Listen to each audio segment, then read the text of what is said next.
Star Trek 57, M23, take 2.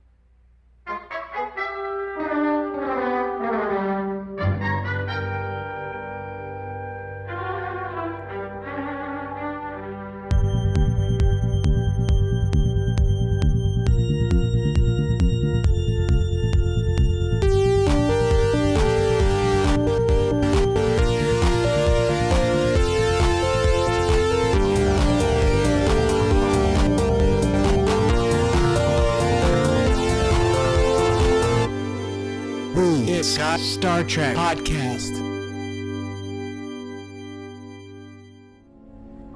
My people were never motivated by domination. Illyrians seek collaboration with nature. By bioengineering our bodies, we adapt to naturally existing habitats.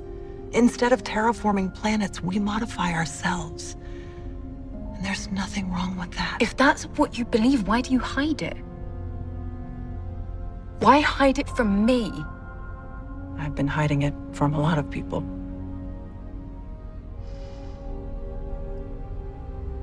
All I ever wanted, since I first saw the stars, was to join Starfleet. I know. You're the one who gave me that dream. And the fact that strawberries are my comfort food.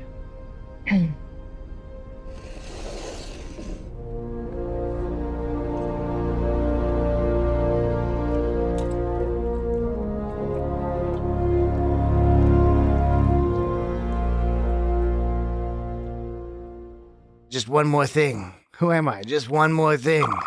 Columbo? You're a rich guy and you killed somebody and the audience knows how you did it. Columbo. The fun is in seeing how I fuck you over. Yeah. I watched the one with Leonard Nimoy the other day. Wow. It's called like Stitchin' something. Leonard Nimoy. Leonard Nimoy. Some people call him Nimoy. You can call him whatever you like. I'm just saying. I don't know. It's interesting. I find that interesting. You really like Columbo. I think Columbo's a great show too. I just never. Especially the old ones. Yeah, I never got into it, but I'm into it in theory. Meaning, like, I think it's a good show, but I never feel compelled to watch it. But Well. I'm like, that's a good show, and it's funny because they take this very obvious sort of like thing he does. You know, every episode he's going to turn around and go, "Oh, and one more thing." You always know he's going to say that. But you don't know how. Yeah, and for some reason you'd think that shtick would get old, but it doesn't. It does never not get old. Never. You're just like you're waiting for it. You're like, when's it gonna happen? He's doing it, and it's like I don't know. It's just executed really well. It is, and there's it can be a little hit or miss. There are some episodes that are less engaging or entertaining than other ones, but especially season 1, season 2, there's some bangers in there. Anyone that has like Robert Culp or Jack Cassidy. Jack Cassidy or Robert Culp are go-to episodes of Columbo that you will enjoy. Available on Tubi and Amazon Prime. And then he in did the that. United States. He did that yogurt, right? Yoplait? He started making that yogurt. There's Yoplait? a Columbo yogurt. Columbo yogurt. I've never heard of that. You never saw that brand? Columbo yogurt. Just one more yogurt. So we said Tubi. Is it not B4? All right. Tubi. 3Bs. Okay. Scabies. Skeeby. Okay, shall we begin the podcast? Yeah. The podcast prime, as they say. I guess. Jesse's got some tunes going on here. It's got Star Trek is the name of this podcast. The episode number is 133. I stated that slightly awkwardly, and I apologize. This is the 133rd episode of the It's Got Star Trek podcast. That's much better. Yes. And in this episode, we are discussing Strange New Worlds, Season 1, Episode 3, called Ghost of Illyria. Ghosts of Illyria. I think it's just called Ghost of Illyria. I'm sure it's Ghosts of Illyria. It should be Ghosts of Illyria. All right. Well, you look it up, and we'll continue the podcast, and then you'll shout out the answer, which will probably be like, "Oh, you're right," in a couple minutes. All right. So, you're right. You're right. Well, it just so happens you were right. Just shut the fuck up. It is Ghosts of Illyria. I thought it said Ghost of Illyria, and I remember being like, that's weird. It should be called Ghosts of Illyria. Yeah. I'm going to bring that up in the podcast. And now that whole point is ruined. That's at least 5 minutes of chicanery that just got taken out of the podcast for better or for worse. Yeah, totally. I'm sure we'll find another 5 minutes. We'll totally find another 5. Okay, anyway, Ghost of Illyria. let's get right into it. Okay, first things first. We submitted an audio clip to the Open Pike Night podcast. Heck yeah. And it was real fun doing it. We'll probably we'll aim to submit some more as the season goes along. But if you're unaware, you should check out the Open Pike Night podcast. They're having a great deal of fun over there. They take user submissions, listener submissions, up to 90-second audio clip. You email them in, they'll play the audio clip, and they'll comment on it. And it's great. And it's far more coherent than what you're going to get here tonight. Mm-hmm. No. But it's like the modern day version of taking phone calls on the radio. It's a super clever premise. I like that that's become it's just how things progress, certain things necessities bubble up, and things like that, and it's just very natural and organic feeling to move in that direction. It's awesome, and it's cool like that. Anybody can do it. You can natural record organic bubbling. That's right, Jesse. Yeah, I love it. I love it. You can record it on your phone or whatever. It's easy enough to send in a perfectly reasonable audio clip. You just do it on your phone and you press the button and it's there. They do the rest of the work. They do. All right, but you can check out their most recent episode. You can hear our clip. If you haven't had enough It's Got Star Trek on the It's Got Star Trek podcast, you can go listen to us on some other podcasts. Yeah. 90 seconds worth anyway. 90 seconds, a little tidbit. Imagine if instead of I bet people do. calling the pizza person, sorry, if you instead of calling the pizza woman. Is that what you do? You say pizza man. Pizza woman. Give me a pizza. Pizza person. You're so fucking archaic, dude. I know. It sucks.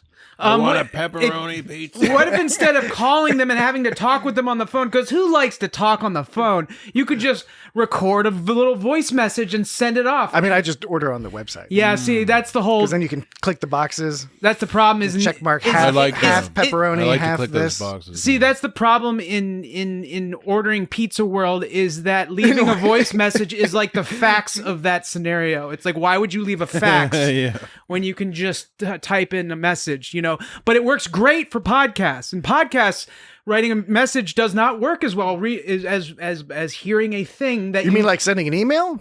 I mean, that's fine too. People send us emails. No, I'm saying it's great. It's great, but like it's fun to whereas it's fun to hear the audience. Whereas you wouldn't order a pizza through a voicemail, you would talk to a podcast through a voicemail because it's more things to listen to. You think we could order a pizza on a podcast at some point? We could, and we could get it. We could order at the beginning, and by the end, we'd be like, wow, real time. Actually, the pizza place around here usually comes in like 20 minutes. We could ask them to do like put the pepperonis in the shape of a Starfleet Delta. Like knock on the door a certain way so we can hear you. And like, pizza's here. No, I bet the pizza people would love that. I think they love nerding out on crazy pizza designs. It's got to be mind-numbing to have to make all those pizzas. And if somebody tells you something like, could you put a picture of a cat's face on the pizza with the onions? And they can do all sorts of whatever crazy shit. And the manager's like, don't do that. They can be like, it's in the memo. It's in the memo on the screen. Anyways, my point is that leaving voicemails in the pizza delivery world is like sending a fax. But in the podcast world, it actually has plenty of use, and some might argue many advantages over writing an email. Although writing an email is also fantastic as well. They both have their strengths. There are strengths. Jesse's playing some sci-fi riffs, which means we should get back. Which means we got to get back, back to talking about the ghosts of Illyria. Yes, plural. Ghosts of Illyria. Plural. What's that from? Plural. There's a movie. I don't know. I think it was the Snatch movie. All right. So Ghost of Illyria. I'm loving Strange New Worlds. I just got to start with that. That's the beginning, which is this has been super fantastic, fun, entertaining. I love the episodic business. It's a good time. When I was like the first like 5 minutes even, I was just like, whoa, this is fucking out there, man. Yeah. Like I was like, this is getting weird, and I was really into it. I think you might have said it last week, Dan, or what? I might have hit the nail on the head in that, because we've all discussed how we do very much enjoy the serialized storytelling, and we enjoy to varying degrees Discovery and Picard, etc. But You mentioned something about it being like less stressful. I think. I think it was you. But regardless, I was reminded of that while watching this episode, where I'm just like, this is just. I know that I'm going to see a story right now. Yeah. And there will be a beginning and an end to the story, and I'll learn a few little bits and pieces about some characters, especially in this case, Una Chin Riley. they're just having an adventure. It doesn't like have something tied into like some kind of great cataclysmic thing that they're trying to stave off. Like, and fix a timeline or stop a thing from destroying the whatever the fuck. Stop a thing from destroying the timeline. And I enjoy serialized shows, but after it's nice respite to have something where I'm not thinking like, oh god, they ended on this cliffhanger. Now what are they gonna do? Oh, I gotta wait a week to find out. Fuck. Now it's so nice to just be like, I did it and feel done and feel all energized and like. But when the week comes around, it's like, I can get energized again. Speaking of Star Trek, what are they gonna do this week? It does make me think of because crazy adventure. Lower Decks had that feeling, and indeed Prodigy to a degree, but Prodigy is more serialized, right? More serialized than Lower Decks. It's got a thing going on, but they Prodigy is a little bit more DS9 style serialized, where there's an ongoing like season long thrust of the season, but then it's these little stories and they learn this lesson in this episode. They learn this lesson in this episode. But Lower Decks gave me that fun classic feeling, that episodic feeling, because it's largely episodic. And Strange New Worlds is even more so because Lower Decks is, of course, doing its goofy fun thing, which I love. But this was more like, it felt like watching some older school Star Trek, including some of the things that potentially people might nitpick about it, similar to last week's episode, where they kind of gloss over some things, or they just say like, okay, this is just a deal. Or, for example, I mentioned it because I'm sure I haven't seen it yet on the internet, but I'm sure people will be talking about it. They talk about how this light virus, which we'll talk about in more detail, I guess. There's some opportunity for criticism in a little bit. Just the whole, like, they talk about turning out the lights. They don't seem to actually... Like, I thought it was going to be like the ship is going to be in darkness, and that's going to be like cool. It's going to be a couple spooky scenes because they just turn off all the lights. They still had like the security lights on. Yeah, it looked like it from the outside of the ship is like, the lights are shutting down, and the virus transmits through light. So the running lights are you have to be able to see in space or whatever. But I mentioned that in this context because it didn't matter to me. It was like watching an episode of TOS or TNG where there was less effort to worry about little things like that, where you could argue, maybe they could figure out something, blah, blah, but it's like, no, they're just kind of hitting the beats. They're like, that's not important to the point of this story. Yeah, I think the point of the story is to have Spock and Pike cuddling each other towards the end. Yeah, indeed. I agree with that. I hadn't thought about it that way, but that makes more sense now that you mentioned Everyone thinks that's the B story in this episode. For me, it's the A story. So forget Spurk. What do they call it? If it's Spock and Pike, is it Spike? Spike instead of Spurk? I don't know. I'll have to. Maybe it's wait, what? Spoke. Oh wait, that's Kirk. Yeah, sorry. Kirk and Spock is Spurk. Okay. Traditionally, Spock and Pike is Spike. I like Spike. Spike better than Pock. Doesn't Pock. That's no fun. How about if Chris Spockfer? Okay. Well, we'll consult the internet to find out what the consensus is for this budding relationship. Yeah, it doesn't. And these are a few things I was wondering about the light stuff, which doesn't ultimately matter and didn't detract from my enjoyment of the episode. But I was wondering, is it 100% transmissible? Like, if you see the thing travels through light, right? So it's like, if you want to catch, is it measles that you can just be in the same room as someone, and if you're not vaccinated, you catch I think it's the measles. I think that's what it is. But if it travels through the light, so does that mean if you see it, is it going to 100% infect you? Well, things can be airborne, and then you could get it from being in the same room. Yeah, but they're not 100%. But with that, I think it's not 100%. Yeah, because Uhura, the plot only makes sense if it's not 100%. Right, because Uhura was in her pitch black. By the way, I have it on good authority that light travels pretty swiftly. Yes, it's true. It gets around. I haven't heard of many things that can go even faster than it. But Uhura. Have you ever noticed how in TVs and movies, and this makes sense on a practical level, but it's just whenever they're like they were like, I only sleep in pitch black, and then Una gets in there. It's not pitch black. It's not even close to pitch black. But that's like a movie thing, because it makes me wonder when if it was pitch black, you wouldn't see nothing. Right. So when people are wandering through the dark for the camera, like when people are in a movie walking through like their house at night because there's a burglar or whatever, you wonder, is it really that light in there, or is it supposed to be? Maybe the moon's out.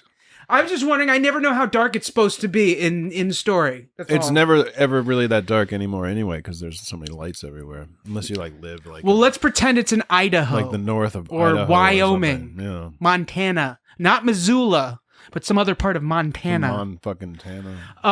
But Kalispell, Montana? So Uhura was protected because she was sleeping in the pitch black, and she got out, and there was some weird worshipy Sundance going on. That was kind of that was badass. It was like, what the fuck is? They're like, ooh, but she walks up, and wouldn't at that moment she would be susceptible to getting sick at that moment, right? Yeah. So that's why I asked if it was 100% transmissible, because if it was, she would have gotten sick. And honestly, based on my very limited knowledge of epidemiology, there's nothing that's 100% transmissible. Transmissionable.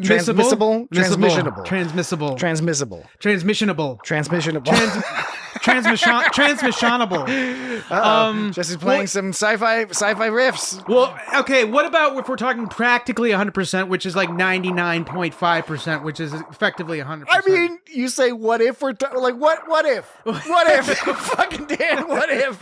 Well, what if we just go home and go to Pull out bed? your goddamn calculator and do the calculation. What if we just go home and go to bed? I'm just positing, like, how transmissible is this? Transmissible enough the whole ship got fucked up, but Uhura didn't. We only have this one incident, so we cannot calculate the appropriate odds in this case. Okay. All right. Oh, I want to mention that last week I was saying that I didn't know that badges weren't communicators back in TOS era. I knew that. You did know that. I did know that. I don't know why I said I didn't know that. It's the normal sort of mental lapse that will happen when you're podcasting. You can have facts in your head, and when you verbalize those facts, they can often tumble out of your mouth, unformed, ill-formed. Yeah, this can happen. I have that problem a lot. Yeah, I just don't want people to think that I didn't know that their badges weren't com badges. I think I'm so used to calling them com badges. The problem, Dan, is that the people who would have been offended by that, they're not listening this week. Unless they're hate listening. Fuck. If they're hate listening, you can get them back. Meaning I already alienated them? You alienated them. They're just like, This fucking motherfucker don't know nothing about that. What the fuck is wrong with him? What the fuck is happening? I'm going to turn this podcast right off. I'm going to skip to the next podcast. Who these guys say they know Star Trek? They didn't even know that those badges weren't com badges back It's got in Star Trek. More like it's got a load of bullshit. Okay. I mean, I like to imagine that happens on a fairly regular basis. Yeah. Despite That would our be awesome. ever-increasing listener numbers, I hope that a certain proportion of them are just, Fuck these guys. Remember that person that was all mad at us because they said we talked about Fox News too much? yes, when I guess that was one time. One time we made an mentioned- and it was sort of a humorous joke. Yeah, it was the first season of Picard, one episode, one time. We might have said Fox News a few times in the span of that 5 minutes. Yeah. But that was like the only time it ever came up. Yeah. And the dude is like, between their something and incessant rambling about Fox News. Incessant. Yeah, it was incessant. That's the word. I do remember that I comment. mean, we That was kind of funny. tried to hold back on that overt political statement. Yeah, Yeah. This is just Star Trek. There's We're nothing talking political. about There's Star nothing Trek. political Right. about Star We're Trek. trying to Yeah, talk right. about Star Trek. Nothing political. When did Star Trek get so political? I think we talk about white people. but, Yeah, I mean, we don't have to worry. Yeah, we don't have to worry about the. I mean, I don't know. Maybe some of those people listen to us. More power to those them. white people. Yeah, I mean, there's white people, then there's white people. White people. White people. Mwah, mwah. If they listen to our Discovery coverage, they're not listening because they'll get mad at us as soon as we aren't upset that Discovery exists. This is the worst thing ever. We're like, oh, this is a very entertaining episode. Fuck these guys. They don't know nothing about Star Trek.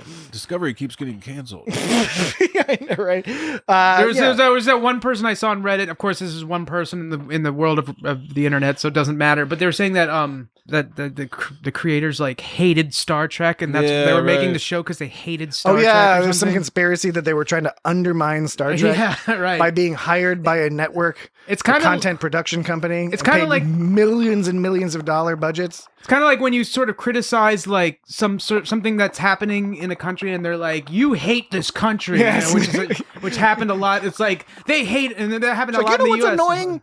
Racism. Fuck you. You hate America. Yeah, right. Exactly. Replace it with whatever country.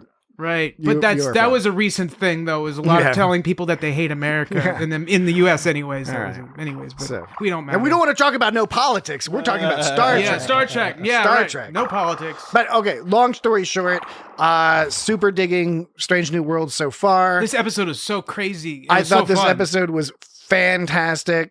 The scenes were good. If you're watching it in 4K, oh my God, it's so beautiful. It's so beautiful. It is really good. It's so good. Even the CG like of the ships and stuff is really good and nice colors and just everything. And looks they really good. they're making such good use of that the volume thing, like what they used on the Mandalorian. My understanding is that I think they use that as well in at least some of Star Trek Discovery 4. Now you'll have to explain to the listeners what you mean. I forget. Sometimes I assume all the listeners are privy to the nerdiest, cool new stuff. The volume, or some variation on. I think there's 3 companies now that do the same thing. It's almost like a real life holodeck that was pioneered. It was actually pioneered before the Mandalorian, but they always talked about it in a simpler way. But the Mandalorian was kind of like the breaking out into the open version of it, and it's like being on a holodeck in that you have a set. A TV or a filming set that's surrounded by these LED screens and connected up to like Unreal Engine or some other environment simulation creating kind of crazy thing. They're using Unreal Engine and things like this now. And the thing that makes it cool is it's all tied digitally connected to the cameras and stuff, to the positioning and everything. So as they're moving the camera around and stuff, the simulation adjusts accordingly so it looks like 3D backgrounds. And the other great advantage is that you don't have to spend as much time lighting the actors because the light is coming at them from the simulated thing, right? So you still obviously there's auxiliary lighting that goes into it. That's a nice bonus. But it's a much easier way to film because the actors don't have to imagine as much. The lighting is better. You can set things up and make tweaks quicker. It's an awesome thing. And they're making really good use of it here. In addition to the combination of they could have with COVID and everything, they could have just been like, okay, we're just going to be on there. But no, they're doing live action stuff out in Toronto and other parts of Ontario. Like that whole, like all those domes and stuff. That's somewhere out in Toronto. Do you think they could have done it in The Hobbit had there been the technology is as useful as if The Hobbit had been made today? Do you think they would have done The Hobbit in that? The Hobbit's a whole long fucking story, man. Right, I know. That's There's so the thing. much stuff that was happening behind the scenes. Yeah, so it's because like some of it was technology, some of it was not. It seemed like a lot of the actors were detached from the scenario because there was just people in different blue screen rooms trying to pretend what's going on. The very short snippet from The Hobbit that was a result of, instead of filming it on normal, they did that wacky. They were doing 3D. No, it wasn't even the high frame rate, although that introduced another problem. They were on The Hobbit, they were filming it in 3D. And when you're doing 3D, the old tricks that they used of, different size people, forced perspective and stuff doesn't work anymore. That works on a 2-dimensional piece of film. The illusion does not work when you have 2 lenses shooting simultaneously in native 3D. The other problem is that the cameras they were using made a weird red, like some sort of blue tint or red. I can't forget it. Right. And so they had to have it was complicated to make the makeup on the makeup looked weird in order to make it look right on the digital film that they used. Right. And they ended up like CGIing over a lot of the orc makeup and stuff, which looked weird. So anyway, it's been The Hobbit. I wonder if it could have been helped by a room, or if that room has its limitations, because like you probably can't do a lot of vertical stuff when you're doing that. I'm sure they'll figure that all. They'll modify it and they'll build a giant one. Yeah, I'm sure it's scalable, but custom. Regardless. I guess that's a very long way of saying it looks great. Yeah. So they use that in Strange New World. Yeah, it's used all over, like engineering, like with the warp core and all that stuff. There's a tons of they have actual sets, but they also have a lot of the sets that are extended out because of the use of that volume setup. I'm pretty sure that the library that Pike and Spock were hanging out in, I'm guessing there's a good chance that may have been on the volume. But it's so good that you can't always tell the difference between it and a normal set, because they just put normal set pieces inside the volume that the actors can interact with. Or the volume. There was all these weird elements, like when Una was getting sort of, she fought off that virus by turning this weird red hue, which is really wacky. And that was very TNG style. Yeah, it was alien body horror type thing. It was like, yeah, and like when I saw in the first 5 minutes, I was like, "Whoa, I didn't expect that." That's kind of the whole thing was just felt like a weird dream trip. But and then of course the actual ghosts. There were some kind of ion ghosts or something. Don't you mean just the one ghost? I thought they were. No, that's why. No, you got it backwards. I said it was supposed to be multiple ghosts because that's why. Okay. The many ghosts. Why would they call it Ghost of Illyria if there's many ghosts? We'll leave it at that. How's that? Okay. Continue your point. The ghost. That's an optimized. You said the ghost looked cool or something? Oh, yeah. So the ghosts were creepy. The ghosts were like kind of crazy when you saw that. They were the ion ghosts that were made when the people got killed. Y'all got any of them ion ghosts? When the people got killed by the ion storm, it turned them into electromagnet ghosts, which I thought they kind of glossed over. That's like a really weird. That's a really interesting kind of idea to put out there. Not commenting on its realism or potential realism. Not at all. I'm just saying putting that idea out there that somebody can their electromagnetic field can be ionized or whatever. It can interact with something in a way to create this part of your soul that goes living through ghosts or something, through ion ghosts. I don't know. It was a really interesting idea. And they didn't say that was exactly what happened. They were just guessing that was a possibility. That's what Spock was. Yeah, right. Spock was supposing. He was supposing. He was making a supposition. And then it was one of those Spock's supposons. Right, and then Spock's positions. And then after he says that, he goes fascinating, and I thought, oh, he's saying fascinating because he pointed out this really neat idea. It's like, no, something came out of the wall, and that's what. And then they moved on, and I was like, wait a minute, what about these fucking ghosts that come from people's Is our soul contained within the electromagnetic fields of our body? Like, of course, that's. But that's a very that's TOS style storytelling where they just have some conclusion, and even a little TNG did that too, and Deep Space. I mean, lots of Star Trek has had that conceit. There's like, that's some magic happened, and that's crazy. Right, yeah, End exactly. of episode. Right, exactly. So I thought it was neat. I thought it was fun. I just thought it was interesting that like you said, they just kind of throw it out there. But that was some wacky shit. All sorts of, I don't know. It was just the whole episode was fucking wacky. And then there was the whole extended scene on Una carrying hammer. That was weird. Because it was like this whole, that was supposed to be your clue. Like, oh wait, there's something different about Una, there's something different about her. But it was just ended up being really weird. She's just like walking down this hallway carrying this dude. And I was thinking maybe those weird. Andorians are just really light. Yeah, I was thinking that too. When she first picks him up, it's just a fucking ridiculous dummy. I know. His butt's all flat and weird. Yeah, it was. Yeah, I was a little disappointed, but also charmed that there are literally millions of dollars on the screen in this frame in terms of the special effects, the actors, and everything. And then this goofy ass clearly just they stuffed some pants full of pillows. Yeah, I know. I think I watched that like 5 or 6 times, that little clip, because he was just all stiff. But it looked like there was a different actor actually, it looked like a different person. Like they had a stunt double in Una's place. I wasn't sure. Doing the walking? Doing the picking up. It looked like, because when the person looked to the left, it looked like their profile looked different than Rebecca Romaine's, but I haven't seen Rebecca Romaine's profile that often, so I don't know. I could be wrong. But I guess the more notable part is it was kind of a weird sort of pickup scene. Yeah, it was. But you haven't been profiling? I've been profiling her.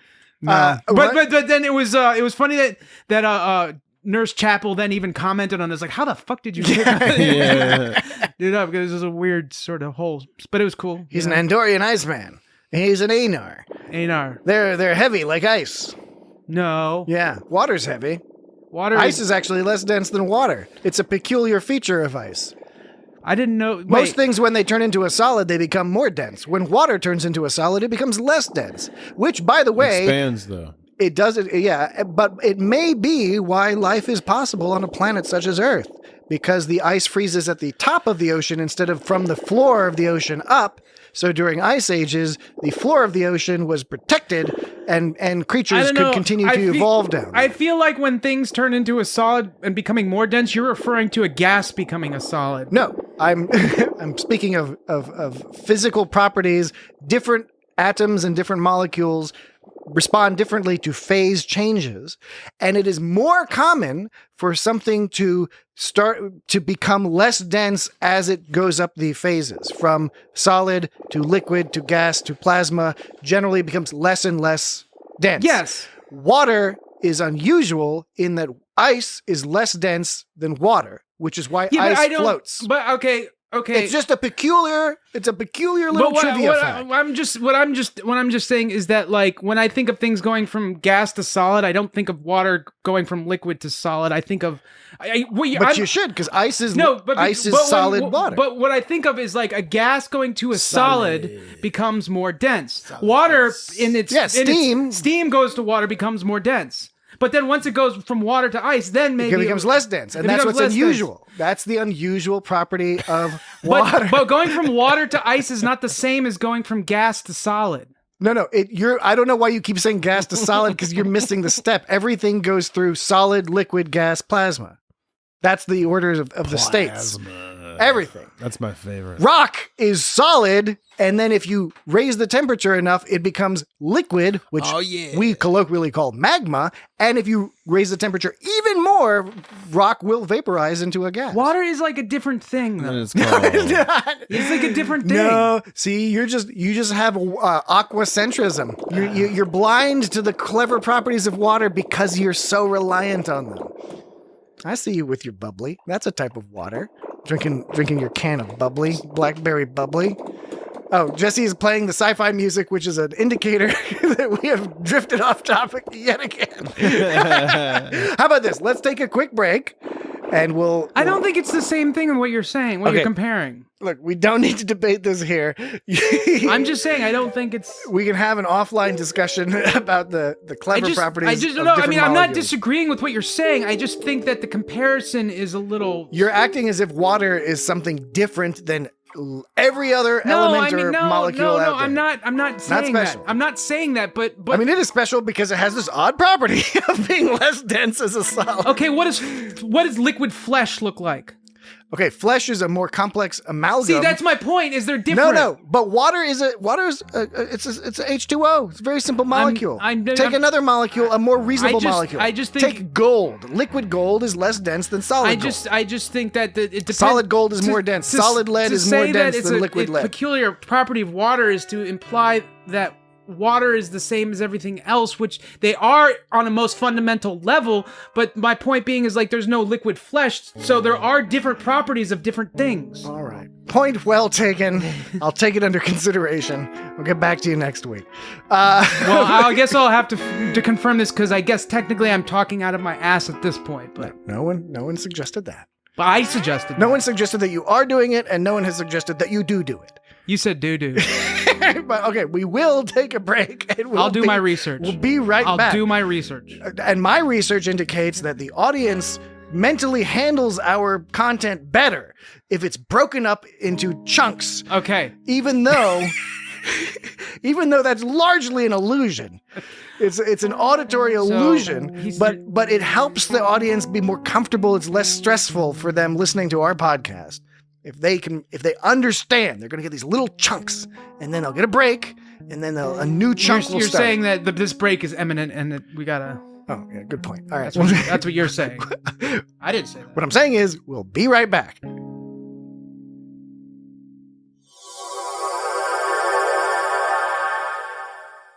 All right, we're back. We're back. Okay. Well-deserved break for both the performers and the audience. That's right. We think of everybody. Yes. So this Chief Kyle, he's always getting shit on. Dude. Last week you were talking about how fast Chief Kyle's fingers are. Yeah. And I hadn't observed that, so I was paying attention this week. That fella has some quick little fingers. He has some quick fingers. His fingers are so quick, I almost think they're setting up some sort of, like, Chief Kyle is like a robot. Whoa. He's going to be like a hairy mud robot or something. I was like, why has he got such clever, nimble little fingers? He does.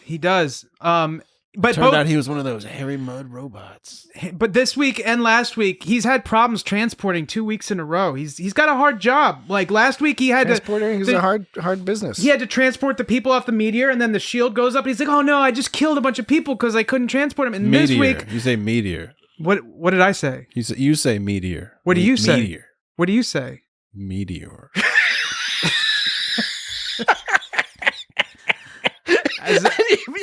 Neither of you right, because technically it's not a meteor. It was like an asteroid or like a little planetoid. It was a comet. It was a comet. It was a comet. It was the episode. It was called Children of the comment on Children of the Meteor. Well, when I say meteor, But he said meteor. when I say meteor, do you think of like a meatball or something? Yeah. Yeah, it's like a fat dripping, like a meteor, dripping a in meteor fat. meatball. It's neither here nor there because as Patrick pointed out, it was a Swedish comet. meatball. I was a just comet. trying to be funny for the podcast. No, you were. pretty good. It was pretty It was funny. good. It was. Yeah. It was. Meteor. All right. Yeah. So, what were we talking about, Spock? Oh yeah, Kyle. Kyle. So he had the problem getting him off the comet, not the meteor, because the shields went up. That's got to be stressful. And then this week he couldn't get Kirk or Spock. Or no, he couldn't. He almost couldn't get Una and crew off because of some ion storm. And then Hammer. It was that ion. And then Hammer floats in and is just like, I'm fucking amazing, and just He and just fixes- transferred some power around. Yeah, he just transfers some power. But once again, Kyle is having to like not be able to do his job properly because of some shit going that guy's on. kind of a dick. I bet people put a lot of Hammer. stress. Yeah, Hammer's a dick, which I kind of like because it's a different. It's a different thing. you Well, know? just imagine how much. It's an entertaining dick. Just imagine how much blame and stress Chief Kyle has to absorb from being the last person in line to the last node from thing to transporter. yeah, node. Yeah. And if it doesn't work, everyone's going to blame Chief Kyle. But it was probably Hammer's fault, you know. And Hammer didn't do anything fantastic. Or the Hammer, equipment, or Hammer the just, iron storm. Hammer just covered up for his previous mistakes. That's why. I don't disagree with you, I'm except I'm exaggerating. Except on the narrow point that I don't think everyone would be like, "Fuck you, Chief Kyle. You killed all those people. It's all your fucking fault. Yeah. You didn't slide those dials properly." But that doesn't mean he doesn't feel that way Of sometimes. course, no, of course. Poor It's gonna Chief be, Kyle. It's going to be stressful. It's going to be an intense job. Yeah. Hammer. Speaking of Hammer, we're slowly learning a little bit more about Hammer, and He's a good character. I like him. He's a great character. I'm really enjoying this crotchetiness, but with that side of charm. Right? He seems like it's very hard to describe. He seems like a nice guy who's like an asshole piece of shit. Like I don't know exactly how to describe it. Otherwise, we'll have to learn more about him. But it's different than what we're used to because Scotty was the competent, amiable engineer, if a little bit too deep into his whiskey from time to time. Scotty is an alcoholic. Geordi was a competent, amiable engineer who was a little awkward around the ladies. A little creepy. O'Brien was a competent, amiable engineer who was, a little bit jealous of Bashir and Garrick's relationship. Trip Tucker is a charming and competent engineer. No real drawbacks to Charles Trip Tucker III. Yeah, I'm trying to think of one. especially, I can't think of a single thing wrong with Trip Tucker III, except he had that uncomfortable like a sex moment with T'Pol when they were wiping each other down with space goo.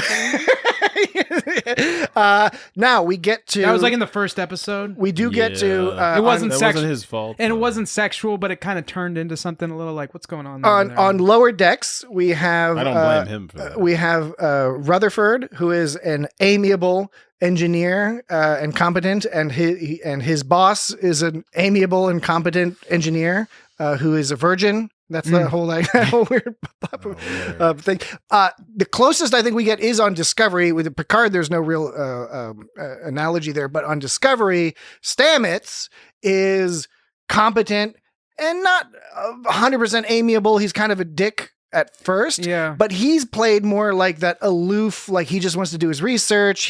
Doesn't want to be bothered. He's more of like Reno also. and Reno is competent and also a little bit aloof. I'm trying to think of the word to describe O'Brien because he's kind of grumbly. He's just kind of like. But he's not a curmudgeon. He's not a curmudgeon. That's why I almost Hammer's said a curmudgeon. Right. So O'Brien isn't a curmudgeon. So I'm trying to think of the proper word. But he's O'Brien's a union man. He's kind of grumbly and rough and just kind of like. But it's you know what it's like. It's an affectation, and it's that obvious affectation. I think that's what it might be. Just a guess. I'm just throwing this out there that with O'Brien, he does that, but he does it in that old man where he's got that twinkle in his eye and a wry smile in his cheek, in his rosy cheek. Please forgive me if I'm edging into sort of Irish stereotypes. Yeah, there's something about you're on the edge. You're edging a bit there. Leprechaun, no. Yeah. But he's, you know what I'm saying? Like where he's like, oh, drat, I'm gonna have to work extra hard. Oh, drat, I'm gonna have to, you know. He does a lot of Scotty is a little like that from time to time too, where he was like taking vacation and reading technical manuals instead of like going to the planet and saying hello to the alien people, you know, the alien sex people. Yeah. Yeah. So Hemmer, they're going a different direction, which I'm enjoying thus far. I'm looking forward to the inevitable Hemmer-centric episode. Yeah, I can't wait. For real. Because that's the other thing that they're doing a great job thus far. We have our first episode, which is of course introducing the show, but in the pilot episode or the first episode of the season, it sort of focuses on La'an, right? In a lot of ways. And then the second episode focuses on Uhura. And then this episode focuses on number one, Lieutenant Commander Una Chin Riley, or maybe she's a commander at this stage, because I know she refers to herself as a commander at one point. When she all has him do that diagnostic, he's so fucking put off by that. I'm gonna have to stay up all night. Yeah. Lieutenant commanders are still addressed as commander. Yeah, so she might still, because she was a lieutenant commander. I think in Discovery she was listed as lieutenant commander, and I was reading something online that said in the cage she was listed as a lieutenant, but that's because in the cage Roddenberry was using the 18th, 19th century British style, where she would have been a first lieutenant, which would be sort of the equivalent to a commander in the more modern naval sense. Yeah. That's like back in TOS when they still had commodores and shit instead of rear admiral, except then they brought the Commodore back for Picard. Commodore 64. Oh yeah, they did bring the Commodore back. The Hemmer brought up that but she was a Romulan. So she had Hemmer do that diagnostic, and Hemmer was like curmudgeonly. He like, you thought that would be the end of it, but no, he brought it up again later. And the line wasn't even delivered to do anything other than like sort of add dimension or add more flavor to his character, because she goes, "Did you find anything?" He goes, "Of course. That's why I'm wandering around the ship in the middle of the night running diagnostics for fun," being all sarcastic and grumpy. Like, it didn't really, and it was funny because she wanted him to do diagnostics to find something, and he's all like, level 5. And he's all like, "I haven't found anything because I'm doing diagnostics." He was pulling the old reverso thing where she was like saying, basically like, "Did you find anything?" He's like, "No, I'm not finding anything because you're wasting my time doing this thing that you think's going to help me find something." But I like that line because it was just because like there was another line like that with Spock where it's just sort of adding a little flavor to the characters. When Spock talks about the curious figures, when Pike's like, "Whatever made that sound looks like it's gone," Spock goes, "A curious figure of speech." Yeah. Once again, adding nothing to the plot, but it's adding to sort of like the flavor of the characters a little bit. It's and that great line, I think it'll be the classic line of the episode when Pike is all like, he was like, "You got a phaser on that thing or something?" And Spock is like, "I'm arming us with knowledge." Yeah, right. And that was all, in addition to being a great line, that whole setup of Spock and Pike in a room is this happens so often on TOS, on the original series, where Spock and Kirk would be like in a room and Spock is just looking at something. He's like, "According to this, exposition. Right. And it works because you're used to Spock. The idea of Spock going up to some panel or going up to some stone tablet or something and being like, according to this, this is what happened, and I'm going to make a bunch of firm conclusions based off of this information I've read through very quickly." And then he like builds something out of like parts like lying around. Like in City on the Edge of Forever. And when Pike goes, when Spock's all like, "A watch kettle never boils," Pike's like, "It's a pot." And in this case, I'm pretty sure we're gonna get hit with the scalding water. And Spock's all like, "You are deliberately mixing my metaphor in order to indulge your anxiety." It was a great scene overall. I like that Pike Spock pacing around. I like that Spock addressed that, because when people say bullshit like that, like what that Pike said, it's like, so many times everyone just lets it fly, and just like, and Spock's like, "I know what you're fucking doing, man. I know what you're saying right now. You're saying some bullshit, and you're bullshitting me, and by bullshitting me, you're bullshitting yourself. Cut that shit out, man." And I wish more people would I also do like how that scene was played, in that on the one hand you could interpret it as Spock giving Pike just basic advice, saying like, the English translation would be like, "Chill out, don't worry, freaking out about this is not going to solve the problem." That's pretty standard advice. But there's and maybe I'm reading too much into it, but what I also felt was Spock was just aggravated because Pike was pacing around like a fucking jackal, and it was annoying Spock, and so he was partly giving sound advice, but the side effect of the sound advice may also be that Pike would stop fucking marching around and pissing Spock off. Spock was trying to read his little tube of knowledge. When those ion ghosts came in to save them, I wasn't sure what was going on. Did the windows Did the Ion Ghost save them because they knew the windows were going to... Yeah, they knew So- it was going to get fucked up, I guess. So I guess this must have been the worst Ion Storm ever because I was like, thinking exactly the same thing. Like, Dan. I know exactly where you're coming because from. like they had rooms specifically And, made for that. and those windows were fine until now. They were made to be Ion... thus far. Thus far, they were Ion Storm graded windows. I don't know. They look like they were from the 90s. The fucking structures look like a car from the 80s or something. Like it's just these boxes all over the ocean. Well, it's from Toronto. I mean, it was like I've been watching the new Kids in the Hall, and it was making me think of that. It's like that's awesome. the type of place they would film at.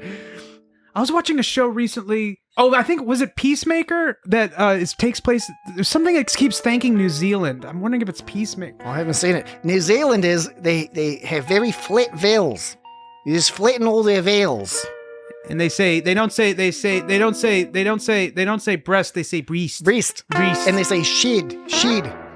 You know, if you where would you put your lawnmower? In the shed. I put it in the shed.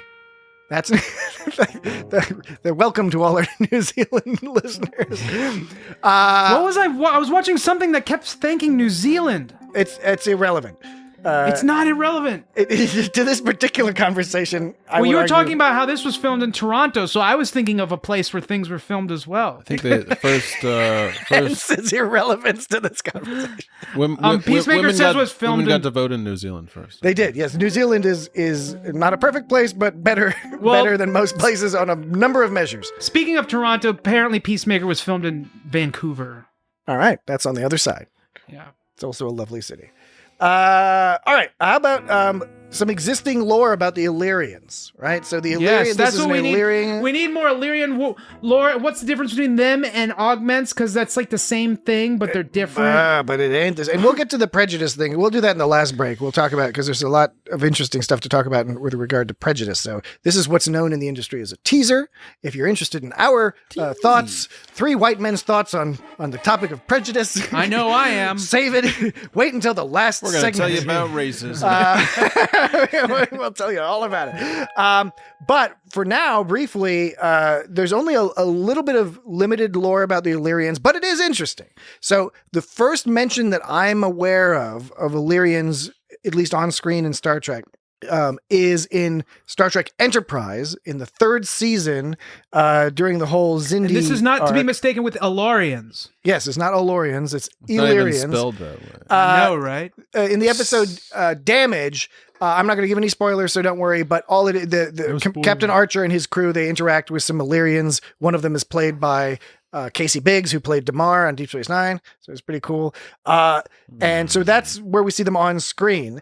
The idea of Una being an Illyrian was first introduced in a 1989 Star Trek novel called Vulcan's Glory, which was written by DC Fontana. It's the only Star Trek novel she ever wrote. And in that story, the Illyrians are set up. I haven't read that book, so I'm not familiar with how much detail they provide, but that's that. And then they were also mentioned in a 2019 novel, The Enterprise She War. wrote Encounter at Farpoint. She She did. did. Yeah. She wrote a bunch of Star Trek. In that book, Una is raised on an Illyrian colony, but she's not Illyrian herself. But the key attributes that we've heard about Illyrians across Enterprise and some of these other books and this episode are they're highly logical, they're genetically engineered, and specifically, they're all about genetically engineering themselves to accommodate the planets they decide to live on, rather than trying to modify the planet to accommodate their own genetics. And that's a really interesting philosophy to think about. I bet Yeah. it leads to problems. Yeah, like this problem here where they Yeah. tried to join Starfleet and No, but this problem is them trying to de-engineer. that's exactly what I'm saying. They're trying to join Starfleet, Yeah. so they tried to de-engineer, But- which means they're no longer immune to their. but that's this that's. bullshit. But I'm just saying we just have to make it very clear that those are two I'm not separate. immune to your bullshit we are anymore. we are told that the Illyrians are not accepted into the Federation and they're outcasts because they're genetically engineered, but we're not actually told of actual problems caused by them. Actual That's problems. just an existing rule It's because of the exactly. eugenics It's like change. they're getting swept up in the fact that human-centric federation, by the way, because the whole eugenics wars, apparently, it seems it was primarily an Earth-human thing. Now, what's Star Trek's general view? Whenever Star Trek talks about the eugenics wars, it's generally like not, they never really talk about it being a great thing. Okay, so the term eugenics traditionally has had a negative connotation because it was developed in the late 19th century and early 20th century. It became what It's about racism. it was. Yeah, it became a scientific justification for racism, or it's an extension of the scientific justification for racism and other things. The idea that you can breed perfect people, and that automatically you start looking for perfect genes, etc. All these misconceptions about evolution and all that stuff, and that would have been prominent in the 1960s because the Nazis practiced eugenicism, which they learned from the United States in the 1910s and 20s. A lot of people in the United States were promoting a eugenics, getting rid of people with mental disabilities and things like that, for example. And so in the 60s, that term would have already had a very negative connotation. What I'm saying it is in relation to the end. Star Trek is against the Star Trek end result, but the Star Trek, they're against it. But the end result is that the Federation doesn't deal with people who have implants, and it's been conflated. The whole thing's been conflated. Yes. So does anybody? And they've addressed that on Deep Space Nine and here, and have addressed it as being a problem and a twist to it. Because, and it's interesting because the Federation upholds this standard, but everyone in Star Trek is like, this is some bullshit the Federation's pulling off. And from a meta perspective, I think it's kind of interesting that this was stated, these eugenics wars with Khan, and the reason why it's the eugenics wars, the wars plural, is because there was the Khan eugenics war, but then there's allusions to other eugenics wars that happened later, and we learn more. Like in Picard, they had a reference to the eugenics war in a 20th century eugenics war, or 21st century, I should say. Same thing in Enterprise. That's where the term augments comes from, right? From the Enterprise arc that they did on the genetically modified Khan people. But the meta part that's interesting is a lot of this philosophy that the Federation has had is sort of the producers sticking to canon because canon established that. You said established. Yeah, and I meant it. I'm not taking it back. But they established in the 60s that eugenics bad, the term is bad, and the concept of genetically manipulating people to be improved. But they're humans sticking are with bad. for canon, right? I get it. They've always subtly also implied that the genetic manipulation to cure diseases, however, is not bad. Now, here's the problem with that. That is not an uncontroversial position itself, right? It might be a common position that a lot of people have. Maybe we don't genetically engineer ourselves to be stronger and smarter and whiter. Maybe we don't do that, but it's okay if you are getting rid of sickle cell disease, for example, or getting rid of a propensity to breast cancer. A lot of people would be supportive of that. However, some people are not supportive of that. Other people say that, where do we draw the line? Because what if we can make people's lives better if we do have these minor genetic improvements? I'm not offering any opinions on that very sticky, complicated philosophical subject. Star Trek it tackles these types of things really well. And I don't mean really well in the sense that they always get it right or that they're sending the correct moral message, but at the very least, they're introducing the idea into conversation. Like people are thinking about it who may not otherwise think about it. And the sci-fi, the sci-fi situation helps them create a scenario in which they can play around in that sandbox without getting into real world, more horrifying examples. Right. And that's what they've done here by giving us La'an, who is apparently descended from Khan's people, right? Whether it's Khan himself or whatever. So she's feeling Khan prejudice Jr., about right. that. And she's now faced with, she has prejudice against genetically engineered people that she's described. All right, I forget the next break. We're talking about it this break. Yeah, I was going to say that. We're talking about it this break. But she's not. She's not genetically engineered. Well, She's so just, okay. Just related. Presumably she's not genetically engineered, or I think it's more complicated than that. I think they might tell us she's not quote unquote engineered herself, but if she's truly descended from those people, then maybe she's inherited some proportion of their manipulations. But regardless, she's still a badass. She is describing her prejudice, her hatred of these people, because of the trauma that she experienced with being associated with them, yet she's never met one. We can presume she's never actually met a genetically engineered person. We know she hasn't met Khan and his crew because they disappeared in 1996, and we know where they're going to show up a few years later when Captain Kirk is on the Enterprise, right? And she was talking about her ancestors. People made fun of her because something her ancestors did. It was funny because it sounded like she was referring directly to Khan, which would be... She was. Which is a funny idea because it's funny to have the idea of your ancestor still be alive. I don't know. Like, she doesn't know that. She doesn't know that. As far as they know, right. everyone, they disappeared in 96, and there were rumors that they were put on ice and shot into space, but nobody believes that. A lot of people don't believe that.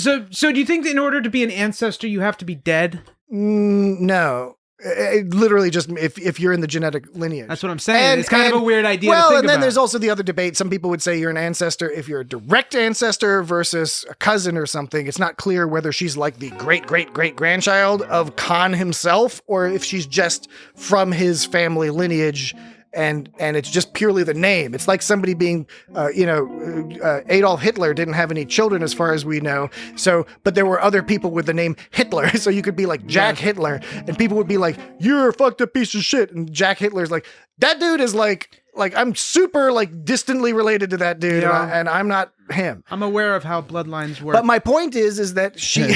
Yeah, we don't talk to that guy.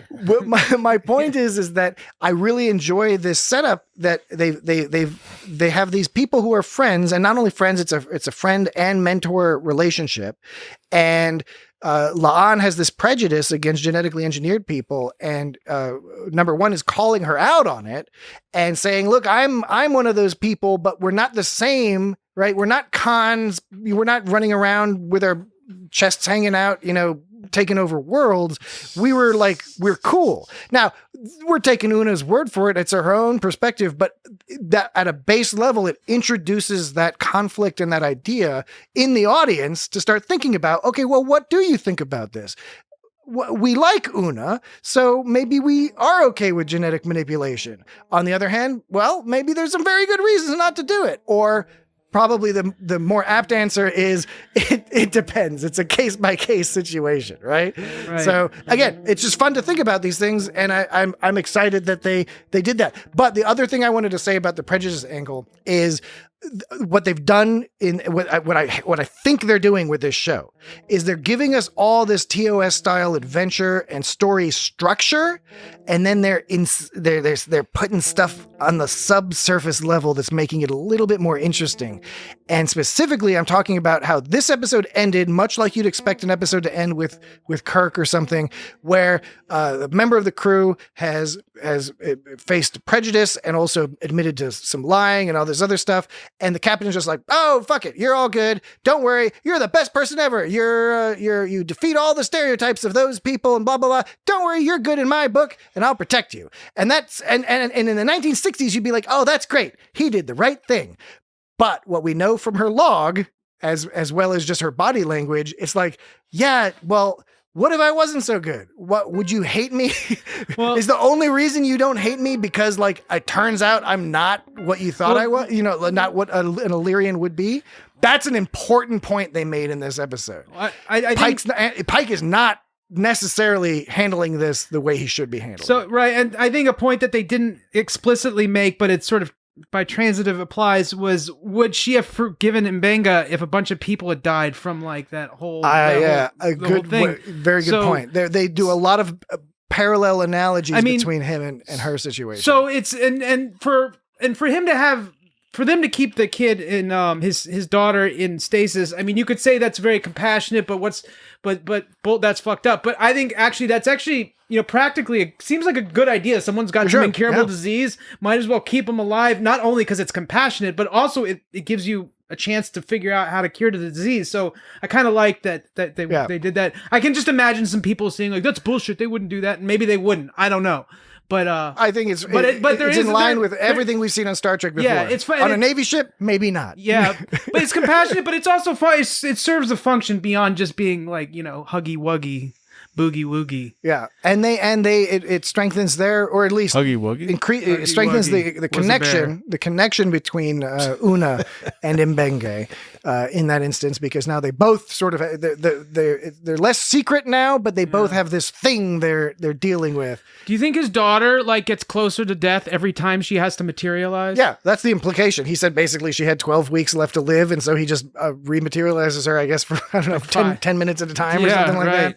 Yeah. Yeah, that was pretty So intense. there still is a Jeez, clock oh, time. flip, There is a dude. time. And I clock thought what on, was yeah. great about that too is, and it's helped by the fact that they're letting these episodes be a little longer and breathe a little, is that's a whole plot line that they didn't need to have in this. They didn't need to have Mbenga. Well, it was other than the. It was kind of a little bit of a causing red it- herring Yeah. kind of situation of like, causing the. Causing, they could have come up with any other reason why the thing caused, Yeah. like the disease But came on the it was a ship. Yeah, I like that it was acted as a red herring, but it also wasn't just something they threw away. It actually introduced something. Introduced important stuff about this character, and potentially laying the groundwork where like, as in the original series, Mbenga is a character. He shows up a few times, but he's not the chief medical officer, right? So it could be that he eventually gets found out or whatever, something, and maybe he gets demoted as a result, right?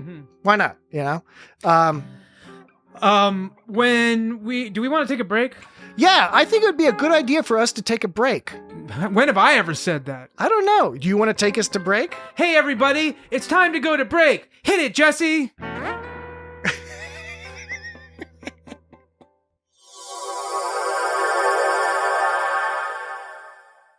All right, Dan, why don't you bring us back from break? Okay. Hey, we're back from break. Isn't hit it what Captain Pike says? Yeah, that's why you did it. Yeah, he That's why you did. did it. That's why I did it, because I hit it. I hit it to did it. By the Dan way, is told me renowned that. as one of the most clever wordsmiths yes, I smith in the words. Wordsmith Union. I take words and I smith them. That's how clever. See, that was the clever one right there. Yeah, he uses a verbal hammer.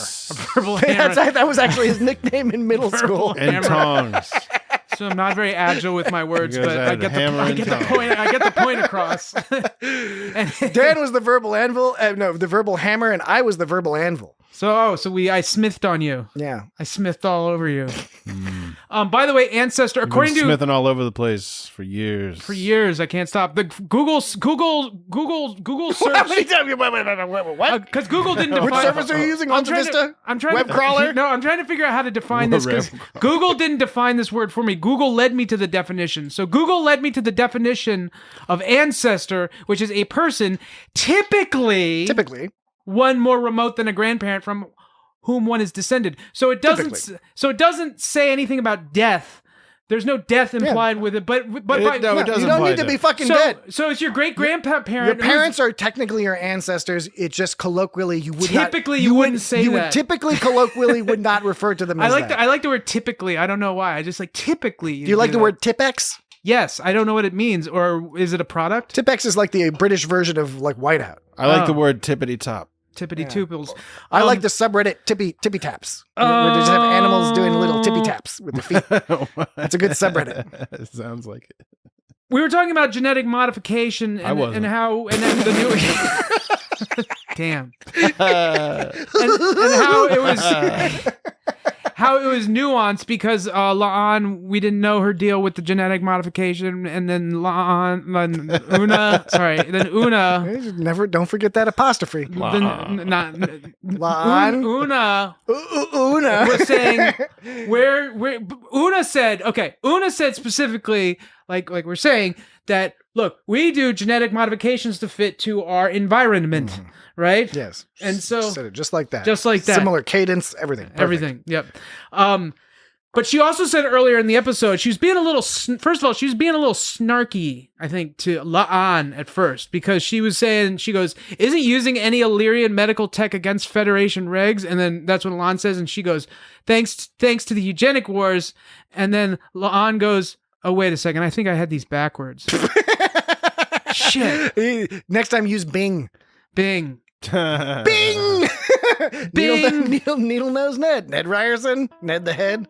Well, anyways, Asked your sister to prom. I might have got him backwards, but anyways, what is Apple it? Podcast. It ends up with Una saying, "I imagine you know all about that period in history," referring to the eugenics Yes, wars. because she's familiar with her background. She goes, "I imagine you know all about that period in history." She said it all and then she said later, she goes, "I'd hope that someone with your last name would know that snap judgments made on genetics are faulty at best." Both of those times, she was kind of like rubbing it in La'an's face a little bit, All right, going so, like, you can write us in at feedback@itsgotstartrek.com, and you can let us know whether or not and to what degree, if so, "Whoa." Una was qualifications. was being snarky, because Dan and I are often at minor odds. We're not at loggerheads, mind you, but at minor odds. What? Loggerheads? We're not at loggerheads. We're just at odds, minor odds.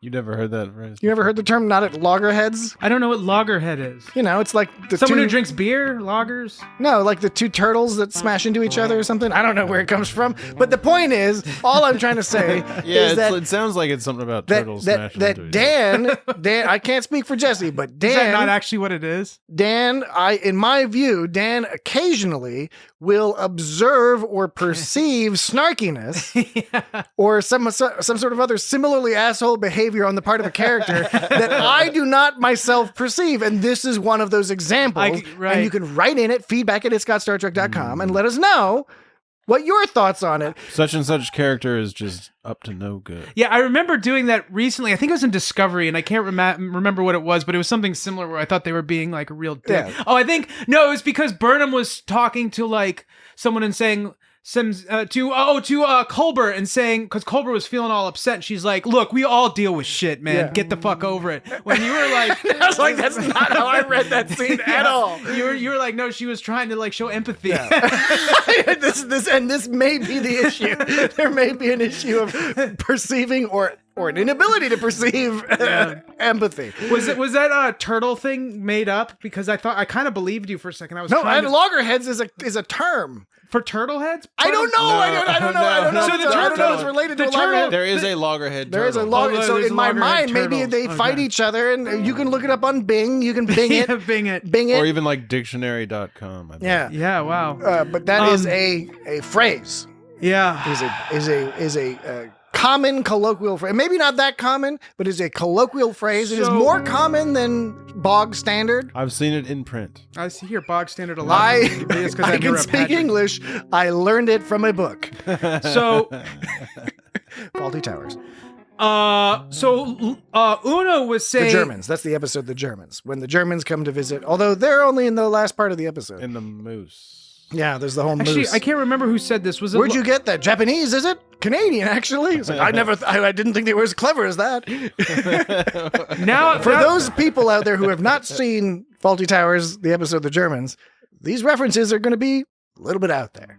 I would recommend go check it out. You might not get it. All right. So, Dan, we vamped long enough for you to determine the etymology of the term loggerheads.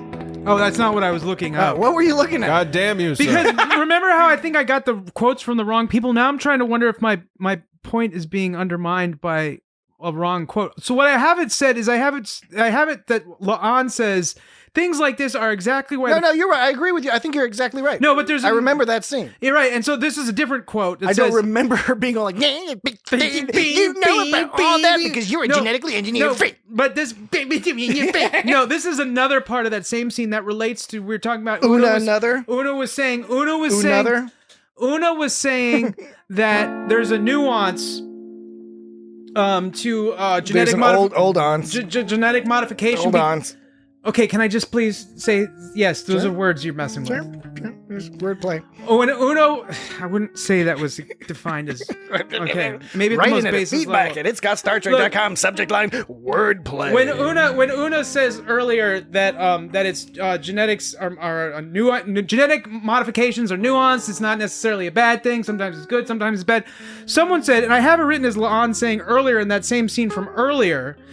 She says, things like this are exactly why the Federation is so wary of genetically modified species like the Illyrians. You start breaking down genetic code, who knows what unexpected consequences can be. Was that La'an or Una? That was La'an, and she was making an assumption that whatever problem, because remember, the whole premise is that they know it's an Illyrian colony, they know they're all dead for some reason, and they showed up and they're trying to get some information about what may have happened to them.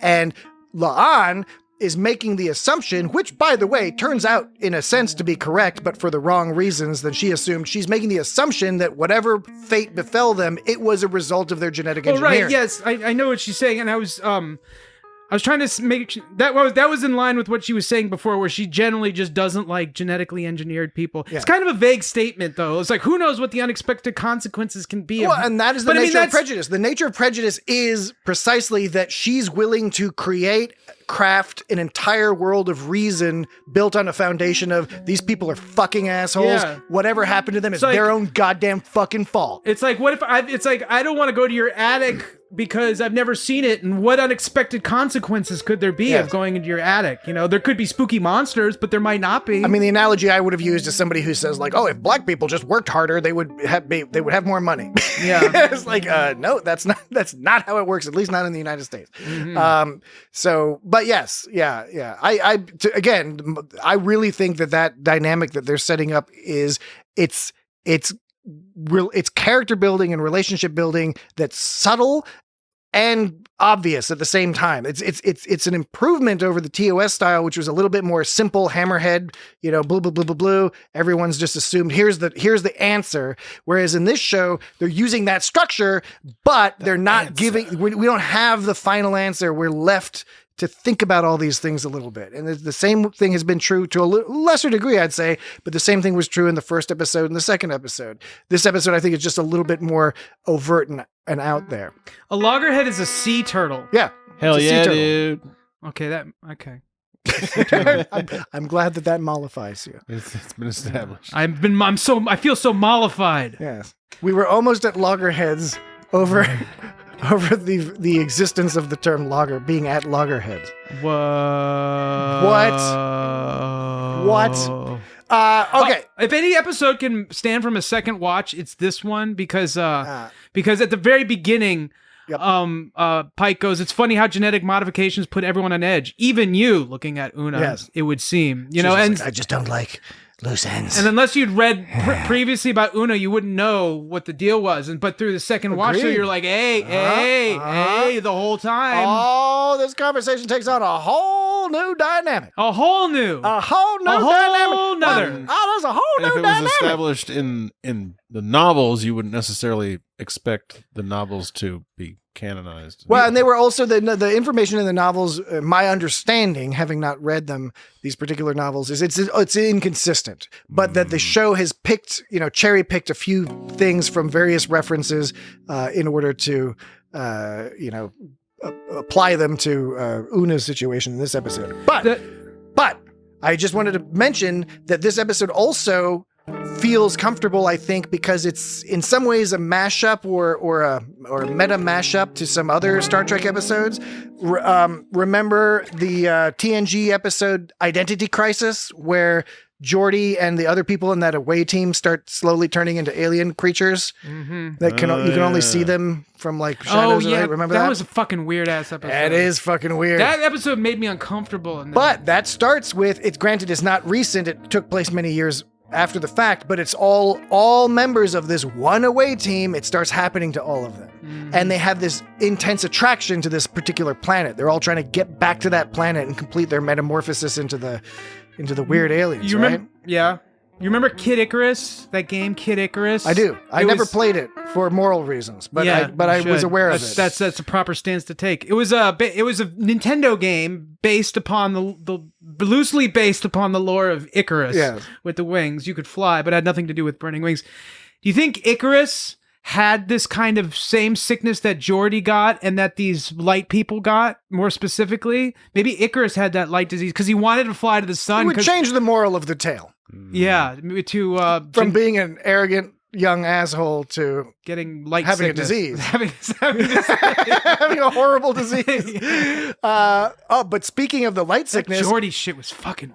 there's the fucking TOS episode, The Lights of Zatar, which also has a crazy space storm and has light creatures. It's a different plot entirely, but it's got the concept of sort of spirit creatures living in the light. On the other side, do you remember X-Files episode where the shadows made people like disintegrate? Yeah. Well, that was the one with Tony Shalhoub in it. Yeah, it was. Tony Yeah. Shalhoub. That's tight. Tony Shalhoub. Yeah, that was fucking weird. Probably most well known for playing Monk on the USA Monk. Network. Pronounced Monk. Was it on USA He Network? was on Wings. He was also on Wings, and he was in the Men in Black. Speaking of novels, the only Star Trek novel I ever read was called The Devil's Heart, and it's a TNG novel written by Carmen Carter, who was a TNG novel. that was a period of That's a time. fascinating bit of information. Star I Trek used to read a lot. novelist. I read the Prime Directive, and I read First Best Destiny, and then there was that book Probe. I read Probe. That's a good one. Probe's a good one. But other episodes, TOS is The Naked Time, and TNG is The Naked Now. The Norkid News. Okay, Dan, I know you get titillated by talk of naked. Beta nakedness. Zeds get naked on their planet a lot. They do, but only for formal occasions. Not for sex occasions. For sex, they're fully clothed. Well, they do weirder shit. Yeah. Because being naked's weird.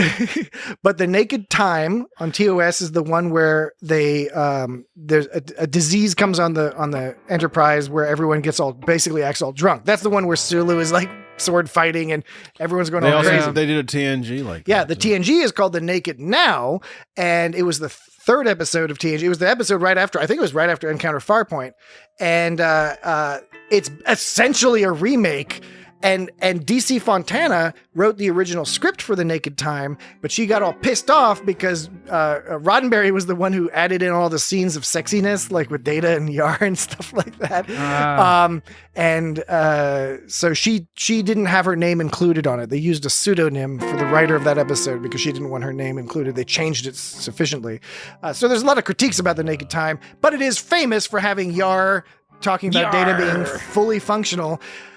But I mention it because it is an example of a disease coming on the Enterprise and making people act all crazy. What is it doing on the Enterprise? It's coming on the Enterprise. You got on my case last week about Spock coming all over a comet. I deserve that. I like you to point out when I say a banal thing, but that could be taken in a prurient fashion. Just like you did to me. I know. That's part of the humor. Yeah. We're calling it out. We are childish people. Yeah. At heart, we are sophisticated, childish men about town. I'm no doubt there are a number of other episodes that this episode also did draw from. I picked a few key ones, but yeah, write us at feedback@itsgotstartrek.com or on Twitter @itsgotstartrek, all that stuff, and comment on what you think. What other episodes influenced this particular episode? The ghosts of Illyria. Creepy. Signochemia. Yeah, was that what Dr. Mbenga was talking about? Yeah, didn't he seem tired that whole episode? He just seemed really tired. Some kind of space cancer. Everyone was, but see, I couldn't tell if he was saying like cytoleukemia, like if it was a type of leukemia or if it was some invented thing. It was invented. It was called signochemia. Signochemia? Sounds fucked Sounds up. like space cancer. Yeah, it does sound like space cancer. Signochemia, Star Trek. Signochemia. There's a signo means something. Signochemia, Star. Are you having a stroke? Yeah, could you just say that a few more times? Signochemia. For good measure. I think signochemia was invented for Strange New Worlds. I'm pretty sure it's signochemia. Is that the thing that comes up? It's the same thing with the story that Mbenga is reading to his daughter at the end. I was like, what story is that? Yeah, I typed it in, it's and made up it story. like, you know, talking about the Lords of Mercury or whatever. Yeah. King Ricky or something. King Ricky. King Ricardo? Is it King Ricardo? I kind of would prefer it if it was King Ricky. That was a crazy transition from Una's office over to Mbenga's. Yes, especially the doctor. second watch through, I noticed how like intense that was. That was fucking. It looks like they literally took a whole scene and moved it in front of the other. They probably did it with computers, but Computers. they look like digital editing. They look Super like VGA. If they really Super wanted to VGA. capture the spirit of TOS, they would be editing this on film, not on an Avid, no, not on Premiere Pro, I wonder who. not on Final Cut, I wonder who says or that. whatever. I don't know. If somebody hasn't said it already, they will now. but they will not credit me with it because that's how these things usually happen. Because they're assholes. Pike is awesome because when Una was like turning into shit and he's like, nah, you're still my number one. She was like, the Federation's gonna come after you for Captain Pike this. is cool, dude. Yeah, he's like, if you shelter me, they could come after you too. And he doesn't go like, well, we'll deal with that when it comes. He goes, I welcome that discussion. He wants that fight. He knows how to deal with fucking And Starfleet. Yeah, and he wants to do it. He wants them to try to fuck with him. He's gets like, off try on it. that. I'm Yeah, he Captain does. Pike. He gets off dude. on that a little bit. Yeah. What are you gonna do? But I will reiterate my view, and I think it's the view of the writers, that it's not that he was a bad guy in any means. He's doing what he thinks is right. No, he's just a cowboy. But yes, that's a good way to put it. I was trying to think of a term. He's got that cowboyishness where he's like, don't worry, we'll just solve the problem. And He rides horses. And Una, I think at that point, the look on her face is like, I don't think you understand. I think you don't understand the what I'm dealing with here. It's like, yes, I appreciate that you like me and think I'm great, and I appreciate that you're going to have my back on this. But like, it's, you're being like the sexy white guy, and you don't know what I've had to endure, right? What you've had traumas, but it's not the same as my trauma. So I expect they're going to play that up a little bit, and that's going to be one of the things that Pike learns a little bit in the process. And I'm guessing that's kind of like a cool, clever ploy by the writers to be like, you like Pike, we all like Pike, we're identifying with Pike. Like Pike. But we're also going to show that Pike gets things wrong sometimes, and that it's okay that he gets them wrong as long as he learns and improves, right? And maybe that's a way you can, in the classic Star Trek fashion, have a conversation with the audience when they don't even realize you're having it, which is kind of the brilliance of sci-fi, especially Star Trek style sci-fi from the beginning. When Una's all making up with La'an and in that room, and then Nibbling on some strawberries, cutting the tops off the strawberries. on the strawberries, they bonded over the strawberries. I think it would have been funny if La'an was just eating the strawberries with all the greens still on it. Oh, you crazy! Just crazy. chowing down on You're it. Crazy. That was a hyper fight they had. Like they It was pretty they had bad. like superhuman. Well, I guess we don't know what the state of La'an is, but we know she's something, right? We assume pretty she's something. badass. She's badass. At the very minimum, she's badass. I think At the the very minimum, she's badass. I'm like, that's the place you want to be at. She might have is. enhanced Jiggity James. I don't know. They're leaving it ambiguous. I don't think they didn't state outright. They were clearly pushing us in the direction of La'an has no genetic improvements. But they didn't state that outright. They've left that ambiguous because I think part of her journey is going to have to factor in the fact that if she is indeed related to Khan, who is genetically manipulated, there's quite the possibility that she has inherited some small proportion of that, and so is also herself genetically manipulated. That was pretty fortunate that that fight happened because it's the reason the whole Enterprise got saved. Fortunate son? No, I wasn't talking about that at all. Neither was I. Just tossing it out there. I was saying it's fortunate that fight happened so she could get irradiated so that Una could be there to get sick with her so they could find a pathogen or whatever, or a cure or whatever you call it. Right? That was fortunate. It was fortunate. Fortunate son. Magically fortunate. It was fortunate son. But anyway, when Una was making up with La'an and when she... I sound like I'm vomiting at this point. You sound like Arnold Schwarzenegger. La'an, you put the La'an. Get to the chopper. Get to the chopper, La'an. When she goes to La'an, she goes, mind if I sit? And then she goes, you pack one hell of a punch, Lieutenant. When she said, mind if I sit? Wouldn't it have been funny if La'an said, it's a free enterprise, like instead of like, it's a free country. Right. It's a free enterprise. Wouldn't that have been funny? That would have made me laugh. Would have been mildly funny. That would have been too meta. No. I don't think that's too the fourth issue. wall breaking. I think the issue is you're asserting. You're asking a question, but in the question you are asserting that it would be funny. He's calling me out right now. I'm going to take. I hope it's not too controversial position that would not in fact be funny. That it does not fit proper joke structure. Free enterprise as a colloquial phrase doesn't work in that context. It wouldn't be something that they would say necessarily. Yeah, it's not. It doesn't work in that you wouldn't use the term free enterprise in the context of freedom of, say, movement, freedom of action. Well, sometimes when people are free enterprise would refer to business interests. During recess at school, you go to a kid and you go like, mind if I sit here? And the kid's like, it's a free country. Yes. Yeah. Now, if she said something like that, maybe it She would said, be you more mind if I fun. sit here? Yeah, saying it's a free country works. Okay, saying it's a free enterprise, But it's a play on it. but it is not. But it isn't. You know, you You just think it's said too it much of a is, stretch? but it's not. You just- it's not. just 'cause you say it is. You keep inserting these things. I'm just saying stuff. I'm just saying stuff. Man, yes, you are. Keep saying it. You Um, is. All right. Hemmer was really sinister when he was like had that fucking mantle of the planet that he transported Oh, yeah. up. Forgot, he was that was like, great. that was fucked up. He was like, It's like 10,000 degrees. He's like, I want to feel it on my flesh. yeah, right. That was some sinister, fucked up shit. Oh, when they were talking about Sinister. why that stuff got on board, she's like, Why the last man? why she when Why so sad? when Una was like, weren't you supposed to? Why did you allow those bad pathogens in or whatever? He's like, she goes, why didn't they recognize those bad pathogens? Or pathogens is the word I like to say. Pathogens are like the things. Seems right? to be your current thing, yeah? Yeah. So, and he goes, they don't recognize, because it's like, why wouldn't they recognize that this is bad? And he's like, they don't recognize it. They filter it out. Yeah.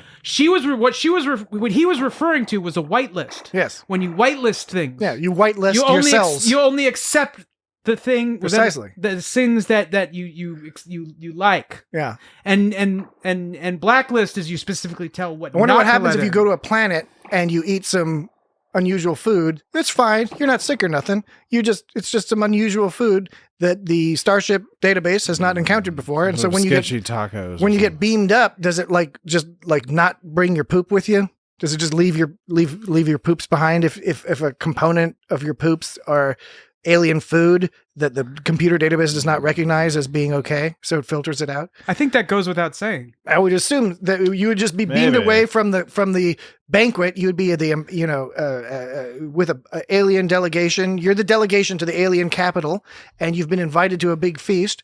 You have a wonderful, glorious feast, and maybe you have a little bit of alien sex afterwards. Let's toss that in there. Why for does the it have to be conversation. alien sex? Well, 'Cause they're because fucking aliens.